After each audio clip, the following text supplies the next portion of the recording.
We remain steadfast in our commitment in delivering local news that matters. Stories that inspire. Enriching the lives of Filipinos in the Philippines and across the globe. This is your GMA Regional TV. Buong puso para sa Pilipino.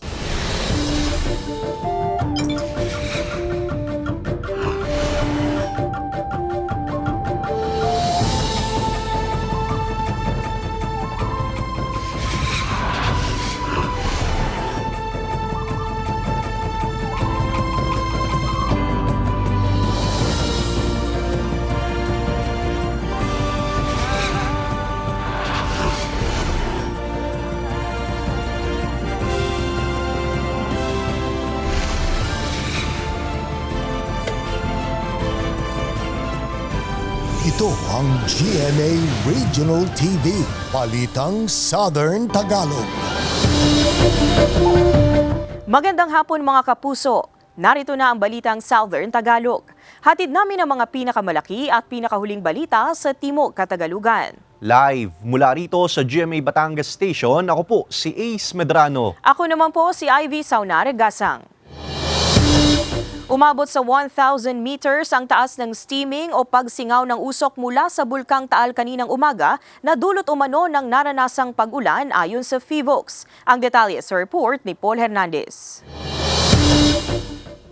Sunod-sunod na puting usok ang kitang pinakakawala ng Bulkang Taal magtatanghali kanina. Tanaw yan sa bahagi ng Barangay Halang, Lipa City, Batangas. Umaga pa lang nang mapansin ni Nanay Viore ang makakapal na pagsingaw. Pag maaraw siya, hindi wala siyang usok talaga. Ngayon ulit, pagka ganitong naulan.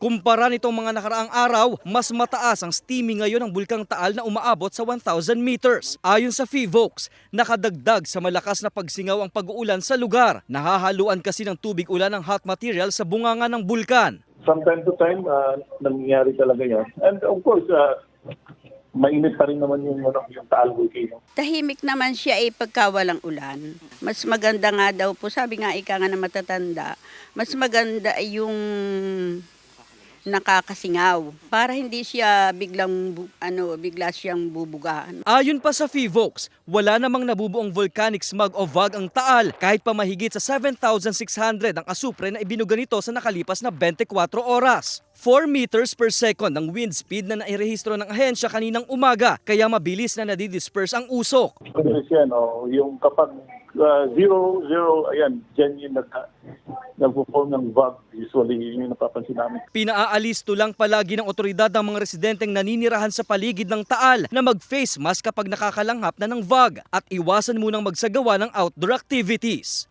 Kasama si Buhay Adante Jr., Paul Hernandez. Balitang Southern Tagalog. Hanggang December 29 na lang ang deadline sa pagkuha ng UMID cards ayon sa SSS. Ang mga hindi makiklaim na UMID card matapos ang deadline, i-dispose na base sa retention policy ng ahensya. Para sa detalye, makakasama natin live si Paul Hernandez. Paul?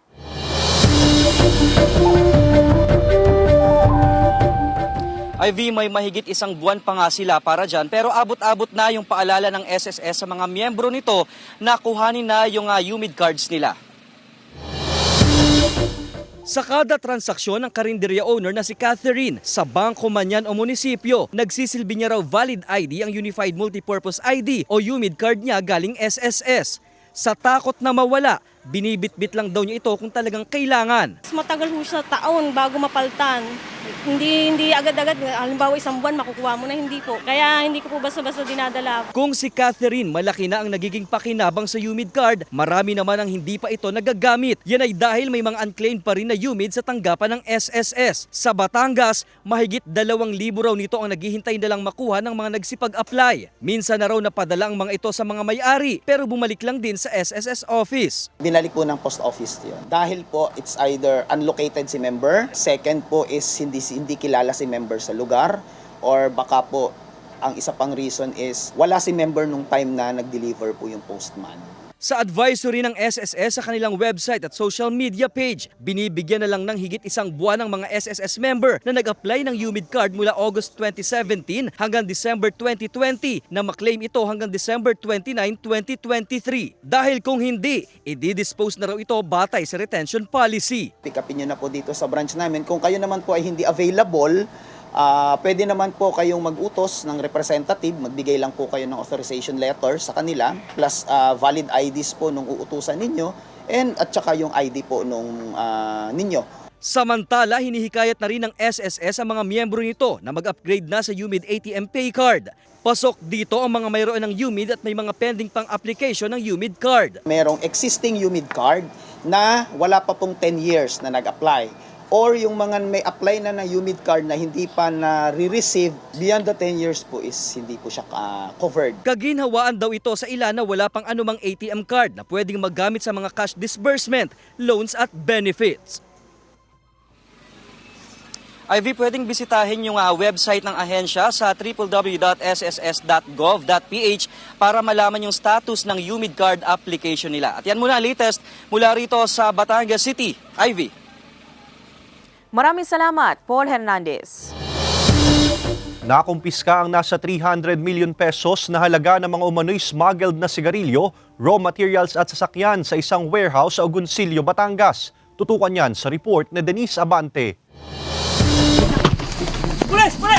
Timbog sa isinagawang buy-bust operation noong Martes ang 3 lalaking ito na nagbenta sa mga pulis na nagpanggap na poster buyer ng umano'y smuggled na sigarilyo sa bahagi ng Barangay Adja, Agoncillo, Batangas. Matapos mahuli, ikinanta ng mga suspect na may iligal na pagawaan at warehouse ng sigarilyo sa isa pang barangay sa kaparehong bayan. Kasama ng kapulisan, pinuntahan ng GMA Regional TV Balitang Southern Tagalog ang naturang pagawaan at warehouse ng mga sigarilyo. Dito tumambad ang kahon-kahong mga sigarilyo na repack kung saan nakakarating pa umano ang mga ito sa iba't ibang panig ng bansa. Ayon sa Bureau of Internal Revenue, nasa humigit kumulang 20 milyong pisong halaga ng ready-to-ship cigarettes ang kanilang nakumpiska, hindi pa kabilang dito ang mga raw materials at makinaryang ginagamit sa paggawa ng mga sigarilyo. Nakapag-kumpiska tayo ng 672 cartons of illegally manufactured cigarettes. Ngayong araw na ito, ifo-file ng Bureau of Internal Revenue yung kaso. No? Ang ifo-file sa kanila is violation ng National Internal Revenue Code. Medyo liblib nga ito. No? Walang mag-aakala na merong gumagawa ng mga peking sigarilyo ito.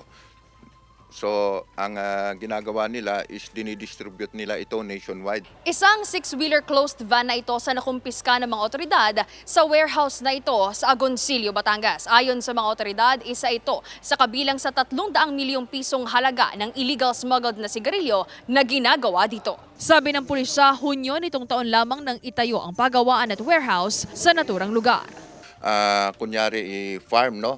Kaya itong mga taga rito sa barangay na ito is hindi nila nalaman kasi nga nakikita nila is puro manok at mga nagtatanim lang ng mga kahoy yung mga tao. Atin pong tinitignan lahat ng mga warehouses. Kaya nga po pinag-utos natin sa mga provincial directors at sa mga chief of police natin na i-account yung mga warehouses. Ngayong araw din, isinampa na ang kaso laban sa 34 na kataong arestado, kabilang na ang 6 na Chinese nationals at isang Filipino-Chinese na may kinalaman sa iligal na pagawaan. Wala pang tugon ang lokal na pamahalaan ng Agoncillo sa text at tawag ng GMA Regional TV Balitang Southern Tagalog hinggil dito. Ipinag-utos na rin ng mga otoridad ang pagpapasira ng mga nakumpiskang iligal na sigarilyo, mga kagamitan at ang mismong warehouse sa lalong madaling panahon. Kasama si J.R. Manjares, Denise Abante, Balitang Southern Tagalog. Na-turnover ang mahigit 500 itlog ng green sea turtle sa Lemery Menro. Narito ang report ni Paul Hernandez.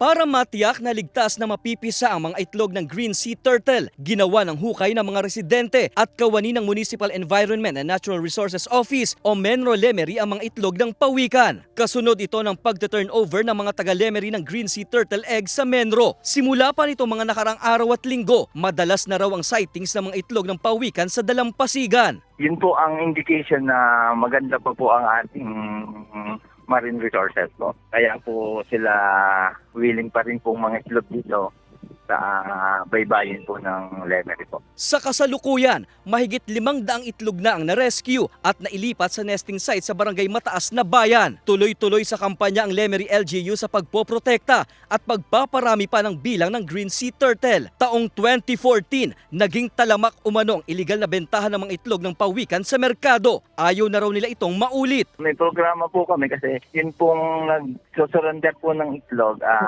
Meron po kaming incentive na bigas na binibigay po.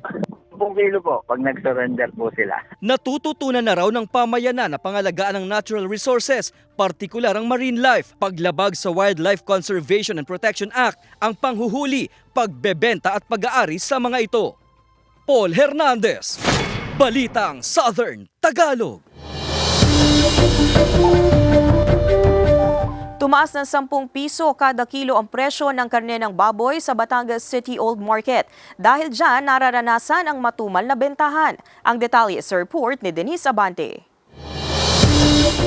Halos araw-araw daw na nararanasan ng tindero ng karne ng baboy na si JR ang matumal na bentahan sa Batangas City Old Market. Pero sa kabila ng tumal ng benta, hindi siya nagbabawas ng pakatay. Umaasa kasi siyang pagdating ng hapon ay dadagsa ang mamimili. Hindi tsaga-tsaga lang, hintay kami ng customer. Mauubos din yan mamaya, mga alas 4, dadating na yung mga tao. Tataas yan bago pumasko. Pasok December, siguro medyo lalakas na, gawa ng mga bonus. Posible pa raw na madagdagan pa ang pakatay pagsapit ng buwan ng Disyembre. Sa ngayon, bahagyang tumaas ang presyo ng mabibiling karne sa Batangas City Old Market. Mula sa 280 pesos hanggang 330 pesos, nadagdagan ito ng 10 piso at mabibili na ng 290 pesos hanggang 340 pesos ang kada kilo ng karne ng baboy. Umaasa naman ang mamimiling si Aling Seling na hindi natataas pa ang presyo ng karneng baboy sa mga susunod na buwan. Sana naman po ay huwag na tumaas para masiyahan ng mga tao. Wala pong hanap buhay. Baka walang maibayad. Pag nataas, papasko talaga yung nataas ng konti ang presyo sa buhay. Dahil sa demand. Nag-shortage lang gawa ng parang hindi makapagdala ngayon ang Mindoro ng Maynila. Dito sa Batangas sila nakuha. Pagtitiyak naman ng pamunuan ng pamilihan na hindi apektado ng naitalang kaso ng ASF sa Mindoro ang supply ng baboy sa Batangas. Inaasahan naman ng ilang tindera ang paglakas ng kanilang benta sa Disyembre at Enero. Kasama si J.R. Manjares, Denise Abante, Balitang Southern Tagalog. Mga kapuso, bukas, Sabado, November 25, mawawala ng supply ng kuryente ang ilang barangay sa bayan ng Alitagtag, Padre Garcia at Taysan, Batangas. Magsisimula ito alas 8:30 ng umaga hanggang alas 4 ng hapon. Bunsod ng paglilipat at pagpapalit ng mga poste, kaalinsabay ang pagpapalit ng primary at fuse cutout jumper at row clearing ng mga linya. Good news mga kapuso, naghahanap ang Kapuso Network ng Master Control and VTR Automation Engineer, TV Transmitter Technician, Electromechanical Engineer, Satellite Systems Engineer, Junior Media Asset Management System Support Engineer at iba pa na makikita sa inyong TV screen. Para sa kompletong detalye at sa mga nais mag-apply, bisitahin ang careers.gmanetwork.com.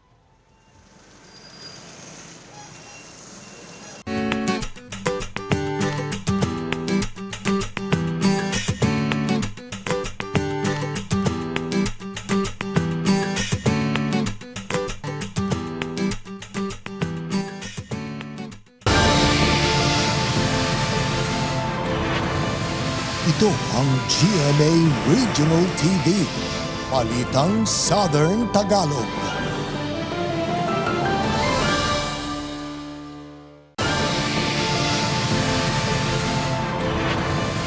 Ito ang GMA Regional TV, Balitang Southern Tagalog. Sugatan ng 2 lalaki nang bumangga sa gutter ang sinasakyang motorsiklo sa San Juan, Batangas. Ang detalye sa report ni Denise Abante. Sugatan ang 2 lalaking ito matapos bumangga sa gutter ang sinasakyang motorsiklo sa kahabaan ng Barangay San Piro, San Juan, Batangas, 1:00 ng hapon kahapon. Sa inisyal na investigasyon ng pulisya, patungo sana sa bayan ng San Juan ang magtiyuhin nang mangyari ang insidente. Napansin na raw ng angkas na tila tumatabi ang sinasakyang motorsiklo at bigla na lamang itong nahulog sa gilid ng kalsada at sumalpok sa isang sementadong bahagi ng daan. Tingin ng pulisya, posibleng sumama ang pakiramdam ng rider na dahilan ng aksidente. Abante. Dalawa lang po kasi doon ang pwedeng mangyari. Kung hindi po nakatulog yung driver gawa nung sa sobrang pagod at may patay nga po sa kanila or sinamaan po ng lasa. Sabi naman po nung tiyuhin, ako makailang ulit ko naman pong tinanong kung nakainom ay hindi naman daw po. Sugat sa iba't ibang bahagi ng katawan ang tinamo ng mga biktima na agad nilapatan ng lunas ng San Juan MDRRMO at isinugod sa ospital. Kasalukuyan pang nagpapagaling ang mga biktima. Paulit-ulit namang paalala ng pulisya sa mga motorista. Tripling ingat, lalo po sa mga gayang sitwasyon kung may unexpected na sa pamilya, huwag po tayong magmadali. Pwede po tayong maaksidente. Pag-iingat lang para safe po tayo lagi. Huwag din po natin kakalimutan. Ang pinaka-importante, yung helmet, then yung mga protective gear. Hindi naman talaga maiwasan na maaksidente tayo. Sinisika pa ng GMA Regional TV, Balitang Southern Tagalog na makuhanan ng pahayag ang mga biktima. Denise Abante, Balitang Southern Tagalog. Nahuli ang 2 katao sa pagnanakaw sa isang tindahan sa Dait, Camarines Norte, pero ang 2 iba pa nakatakas. Ang detalye sa report ni Hazel Alviar. Ganito na nang madatnan ni alias Len ang kanyang tindahan sa Purok 3, Barangay Pamurungan, Dait, Camarines Norte. Wala na ang iba niyang mga mahalagang gamit at mga grocery items. Dahil dito, lumabas umano siya at naglakad-lakad sa di kalayuan mula sa kanyang tindahan hanggang makita niya ang isang tricycle kung saan nakalagay ang mga nawawalang gamit na tinangay na pala ng 4 na magnanakaw. Nagkunwari siyang pasahero. Nakiusap siya doon sa driver na ihatid siya doon sa labasan, malapit doon sa outpost. At pinagbigyan naman siya. Nang ihatid siya nang makarating na sila doon sa outpost, saka siya nagsisigaw na siya po ay ninakawan. Upon na verification and na yun nga ay talagang sa kanya, inaresto ng mga tanod. Naaresto ang 2 suspect kabilang isang minor de edad pero nagawa umunong makatakas ang 2 iba pa, tangay ang iba pang mga gamit at grocery items na may kabuuang halaga ng mahigit 50,000 piso. Yung naaresto po natin ay nakilala po natin na si alias Marco. Ito po ay 18 years old.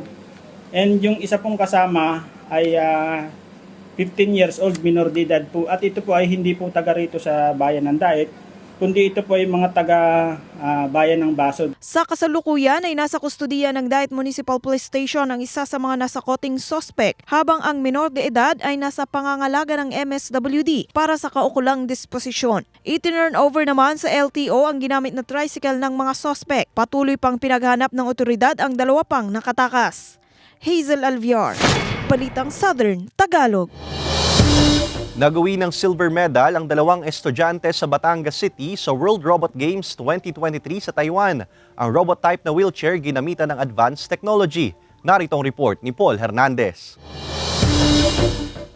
Sinong mag-aakala na ang piraso ng mga scrap material gaya ng plywood at PVC magiging isang robot? Ang small batterable na prototype na wheelchair na yan, silver medalist lang naman sa katatapos lang na World Robot Games 2023 sa Taipei, Taiwan. Ang nakabibilib na imbensyon, gawa ng 2 grade 12 student na sina Aaron at Jomil ng Paharang Integrated School sa Batangas City. Inspirasyon daw nitong isang estudyante sa kanilang eskwelahan na PWD. Nakita po namin yung eagerness niya sa pagpasok, yung gusto niya pong ma-achieve yung mga dreams niya, yung sakit niya po ay nagiging malaking angkla po para hindi siya makapasok sa school. We both have our own skills and talents. He is on to building and designing sa ating robot at ako po ang sa pag-programming. At hindi lang ito basta wheelchair. Mayroon itong convertible bed, medical kit, pulse rate sensor, desk at pinagagana ng remote control. Katunggali nila sa innovative robot category ang 5 pang bansa sa Asia gaya ng Thailand, Taiwan, Indonesia, Singapore at Malaysia. Ang goal namin is makatulong sa mga persons with those physically challenged students. Parang yun ang aming panlaban. So may puso yung aming innovation. Talagang yun po ay nakaangat din sa siyempre po sa school achievement, sa performance ng paaralan. Nakuha po namin yung 2nd karangalan Opo, silver yun. Umaasa ang paaralan na may makakadiskubre ng obra ni Aaron at Jomil para masuportahan at mapondohan para sa full-scale production. Kasama si Buhay Adante Jr., Paul Hernandez, Balitang Southern Tagalog. Patok na atraksyon ng Tunnel of Lights at Water Fountain sa Calauan, Laguna. Silipin yan sa report ni Denise Abante. Makulay na water fountain, geometrically shaped na arko at ang nasa 30 hanggang 35 metrong haba ng Tunnel of Lights. Ilan lamang yan sa mga atraksyon tuwing gabi sa Barangay Kanluran, Calauan, Laguna. Magkakaanak at magbabarkada ang dumarayo sa lugar para masilayan ang Christmas display at makapag-selfie. Ang magbabarkada na sina Andrea ramdam na ramdam daw ang Kapaskuhan sa lugar dahil sa mga makukulay na pailaw. Kita-kita dito ang pagkakaisa ng mga tao sa Calauan, paano sila enjoy tuwing Kapaskuhan tayo mga Pilipino, ang tradisyon na natin ang magpasko. Enjoy na enjoy din ang mga residente na nag-aabang sa mga palabas tuwing gabi kasama ang kanilang mga kaanak. Ang residente ng Calauan na si Pinky, proud na proud daw dahil dinarayo ngayon ang kanilang bayan. Makikita niyo po na ang ganda ng mga lighting ngayon at meron pong pariyahan tapos marami pong mabibiling pagkain. At ang ibang tao po sa ibang lugar ay dumadayo dito dahil sa napakagandang mga lighting. Pinalamutian din ang palibot ng higanting pinya sa plaza ng pinagmamalaking produkto ng bayan ng Calauan. Samantala, bukod sa pailaw, patok din sa mga bata at matatanda ang ilan sa mga rides sa lugar. Matutunghayan ang pailaw sa bayan ganap na alas 6 hanggang alas 10 ng gabi na magtatagal hanggang sa Enero sa susunod na taon. Denise Abante, Balitang Southern, Tagalog. Mga kapuso, maaring mapanalunan ang 1 million pesos sa Kapuso Bigay Premyo Panalo Season 8. Alamin yan sa report. Mga kapuso, mag-uumpisa na ang Proof of Purchase promo ng GMA, ang Kapuso Bigay Premyo Panalo Season 8. Pwedeng magpadala ng entry sa mga mamimili o sari-sari store owners at may chance na manalo ng malalaking papremyo dahil almost 8 million pesos ang ipamimigay at almost 1,000 winners ang pwedeng manalo. At sa unang pagkakataon, ang grand prize 1 million pesos cash tax-free. Magsisimula ang official sending of entries sa November 25, 2023 at magtatagal hanggang February 2, 2024. Bukod sa participating Mercury Drug branches, pwede na rin maghulog ng entry sa GMA Regional TV and radio stations nationwide. Mag-ingat sa fake news, fake Facebook accounts or scam texts. Tutok lang sa GMA o bumisita sa official Facebook page www.facebook.com/GMApromos at promos.gmanetwork.com/GMApromos para sa kumpletong mechanics at announcements. Ivy Saunargasang, Balitang Southern Tagalog. Ito ang GMA Regional TV, Balitang Southern Tagalog.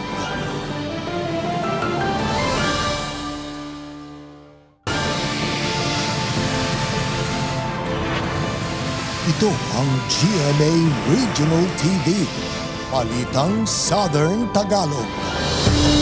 Nasunog ang 2 classroom at principal's office ng General Luna Central Elementary School sa Quezon. Ang danyos ng sunog umabot sa mahigit 400,000 pesos ayon sa BFP. Tutukan yan sa report ni Paul Hernandez. Binalot ng usok at nagngangalit na apoy ang 2 classroom at principal's office ng General Luna Central Elementary School sa Barangay 4 Poblacion, General Luna, Quezon. Nangyari ang sunog pasado alas 9 ng gabi nitong Miyerkules. Sa inisyal na investigasyon ng BFP General Luna, nagsimula ang sunog sa gitnang silid-aralan kung saan mabilis na gumapang ang apoy sa katabi pang classroom na gawa sa light materials. Teleconcrete lang po ito. Tapos yung bubong niya po, mga trusses niya is puro light materials po. Kahoy po, tapos plywood. Tapos sabi rin po ng principal, yun daw po ang pinakamatandang classroom sa buong school. Umabot sa first alarm ang sunog. Nagpadala rin ng fire truck ang kalapit na bayan ng Macalelon para mabilis na maapula ang apoy. Pero hating gabi na mag-fire out. Walang nasugatan sa insidente. Maraming gamit ang natupok. Pero naisalba pa ang mga mahalagang dokumento sa paaralan. Sabi ng BFP, humigit kumulang 400,000 piso ang pinsala sa sunog. Tapos yung mga nailabas mo namin gamit, which is yung mismong record po ng school. So doon sa next na room, sana na maaabot pa sana. Isinasagawa na ang follow-up investigation para matukoy ang sanhi ng sunog. Sinisika pa ring mahinga ng pahayag ng GMA Regional TV Balitang Southern Tagalog ang pamunuan ng paaralan. Paul Hernandez, Balitang Southern Tagalog.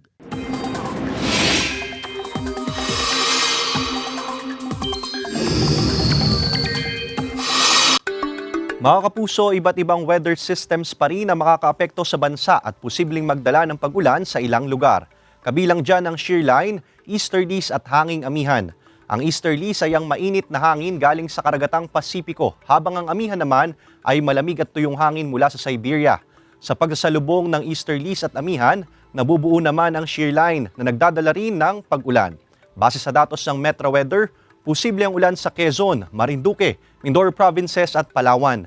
May matitinding ulan sa ilang lugar kaya maghanda sa banta ng baha o pagguho ng lupa. May mga pag-ulan ding inaasahan sa natitirang bahagi ng Luzon, gayon din sa Visayas at Mindanao. Mga kapuso, planado na ba ang inyong long weekend? Sa halip na November 30, inilipat sa Lunes, November 27 ang paggunita ng Bonifacio Day. Sa bisaya ng Proclamation No. 90 na inilabas ng Palasyo ng Malacanang kung saan idineklara bilang non-working holiday ang November 27, 2023. Ang proklamasyon ay alinsunod sa Principle of Holiday Economics na layong makahikayat ng domestic travel at mapataas ang tourism expenditures ng bansa. Kinaaliwan ng netizens ang guro sa Tayabas City, Quezon na dala-dala ang iniregalong bouquet ng asawa kahit saan man magpunta. Kilalanin siya sa report ni Paul Hernandez.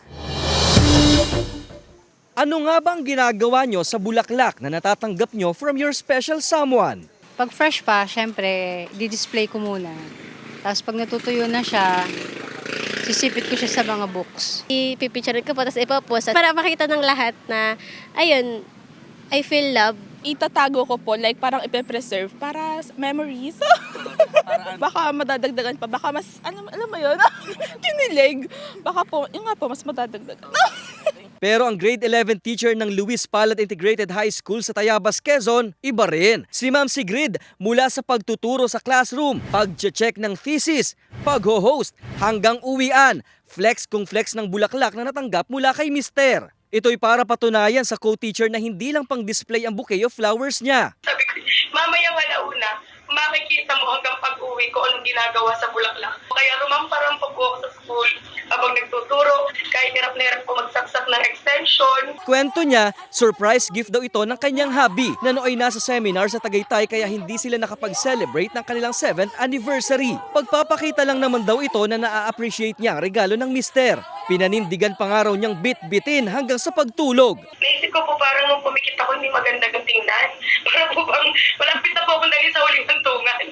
Kaya pinatong ko po doon. Sabi ko po hanggang hindi nabubulok, bibit-bitin ko po kahit saan ako pumunta. Abot ang kilig na hatid hindi lang sa mga co-teacher at estudyante niya, pati na rin sa social media. Kilalang tagapaghatid ng good vibes si Ma'am sa loob o labas man niya ng silid-aralan. At ang dedikasyon niya sa propesyon nakilala rin ng kanyang pinapasukang eskwelahan.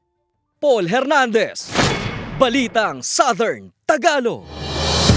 Samantala, mapapanood niyo po ang episode na ito at iba pang pinakahuling lokal na balita sa official website ng GMA Regional TV, www.gmaregionaltv.com. Pwede rin kayong bumisita sa aming official YouTube channel, GMA Regional TV, at i-click ang subscribe button para sa pinakamainit na balita mula sa rehiyon.